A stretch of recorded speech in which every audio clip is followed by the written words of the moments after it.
2025 का विधानसभा चुनाव जैसे जैसे नज़दीक आ रहा है, हर सियासी गलियारे में यही सवाल गूंज रहा है। क्या असदुद्दीन ओवैसी की पार्टी AIMIM बिहार की पूरी बिसात पलट देंगे?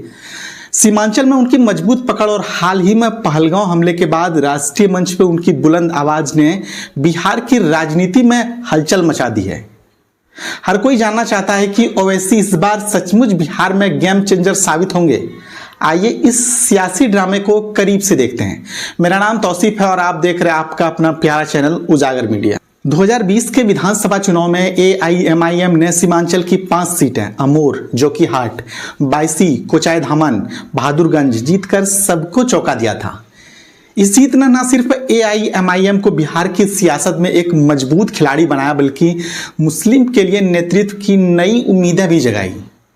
किशनगंज लोकसभा उपचुनाव में दूसरा स्थान हासिल कर पार्टी ने अपनी मजबूत जमीन पकड़ का भी प्रदर्शन किया था।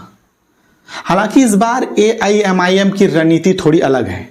आक्रामक रूप से ज्यादा गठबंधन में सम्मानजनक हिस्सेदारी पर पार्टी जोर दे रही है। पहलगांव हमले के बाद ओवैसी की छवि बदली है। अप्रैल 2025 में पहलगांव आतंकी हमले ने देश भर में हलचल मचा दी थी। इस मौके पर असदुद्दीन ओवैसी ने जिस तरह से पाकिस्तान के खिलाफ खुलकर बयान दिया और भारतीय सेना के साथ ऑपरेशन सिंदूर का समर्थन किया, उसने उनकी छवि को नया आयाम दिया। उन्होंने साफ कहा कि पाकिस्तान की आतंकी संरचना को जड़ से उखाड़ना होगा। यह बदला नहीं न्याय है। इस बयान ने न सिर्फ मुस्लिम समुदाय बल्कि हर वर्ग में उनकी स्वीकार्यता बढ़ाई। इसके बाद केंद्र सरकार ने पाकिस्तान के आतंकी चरित्र को उजागर करने के लिए एक सर्वदलीय प्रतिनिधिमंडल बनाया, जिसमें ओवैसी को भी शामिल किया गया। सऊदी अरब, कुवैत, अल्जीरिया, ब्रिटेन, फ्रांस जैसे देशों में ओवैसी ने भारत का पक्ष इतने प्रभावी ढंग से रखा कि अंतर्राष्ट्रीय मंचों पर भी उनकी तारीफ हुई। AIMIM राजद कांग्रेस के साथ गठबंधन को लेकर गंभीर बातचीत चल रही है।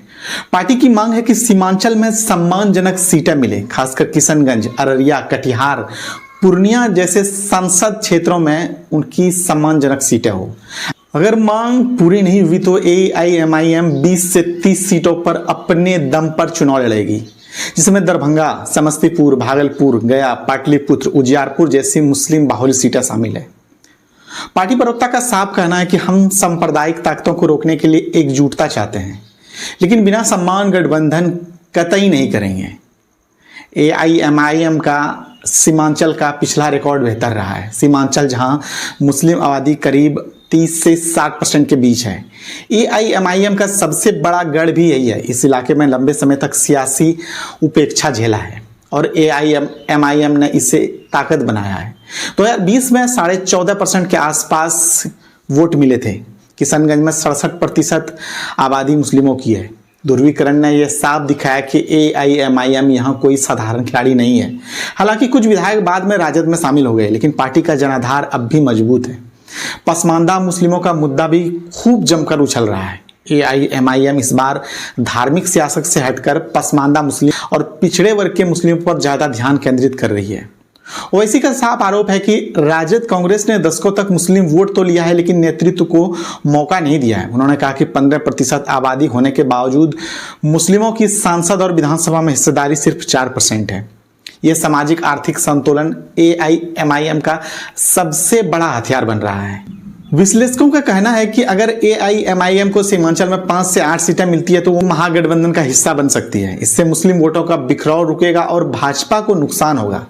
हालांकि राजद और कांग्रेस के कुछ नेताओं की हिचक गठबंधन की राह में अभी भी रोड़ा बनी हुई है। ओवैसी ने दावा किया कि इस बार AIMIM 24 विधायक को जिताएगी, जो 20 के तुलना में 6 गुना ज्यादा है। किशनगंज की एक रैली में उन्होंने राजद पर तंज कसते हुए कहा कि ये 4 भगोड़े भाग गए, इस बार RJD भिखारी बनकर मेरे पास आएगी। अगर गठबंधन नहीं हुआ तो AIMIM सीमांचल से लेकर पटना तक तीसरे मोर्चे की संभावनाएं तलाश करेंगी।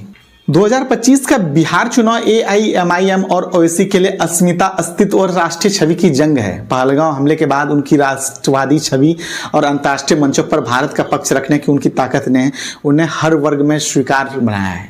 गठबंधन हो या ना हो, AIMIM की रणनीति साफ है कि सम्मान के साथ गठजोड़, वरना अपने दम पर मजबूती के साथ मुकाबला करेंगे। सीमांचल की सियासत अब पुराने दलों के इर्द गिर्द नहीं घूमती है। AIMIM, ओवैसी जैसे नए केंद्र अब उभर चुके हैं जो बिहार की राजनीति में बड़ा बदलाव ला सकते हैं। आपको क्या लगता है, ओवैसी बिहार में नया सियासी इतिहास लिखेंगे या वही पुरानी कहानी फिर से दोहराई जाएगी? आप अपना कमेंट जरूर लिखें। मिलते हैं आगे वीडियो के साथ, तब तक देखिए उजागर मीडिया। आदाब, जोहार।